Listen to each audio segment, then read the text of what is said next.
మనోడు మంటకాడికి పిలిపించేవాడు క్యాబ్ మంటలో పన్నికరు. అసలు ఏం జరిగిందంటే కనుమ కదా నెరబోతుంటే అదరా ఫోన్ చేసి చిన్న పని రమ్మని చెప్పి డాక్సీలో పంపిస్తున్నారు వీళ్ళు. ఇంకా డాక్సీలన్నీ మనం థియేటర్కి ఎక్కిచ్చేసాం. ఇంకా మన డ్యూటీ అయిపోయింది అనుకున్నాం. ఇటు మళ్ళీ తిరిగి థియేటర్ ఎక్కిచ్చారు వీళ్ళు. అవుద్దని అన్నిసార్లు అడిగారు ఎక్కడికి వెళ్తున్నావు అని.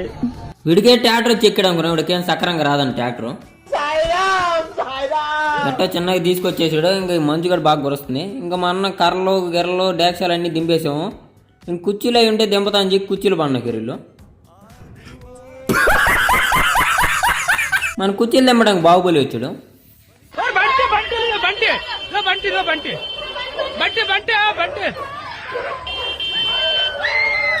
బంటి కాదు పంది. ఇదో పంది పక్కనే తిరుగుతూ ఉంటుంది. ఇప్పుడు ఇక్కడ డ్యూటీ అయిపోయింది. ఇంటికి వెళ్ళిపోయి గారే చికెన్ లాగిచ్చేసాం. ఇంకా సాయంత్రం వాలీబాల్కి వచ్చాం. ఇక్కడ నన్ను తీసుకోమని తీసుకోవాలి అని చెప్పి బాల్ పంచేసి మీకు మనం నాశనం అయిపోయినా పర్వాలేదు, పక్కాడు బాగుపడకూడదు.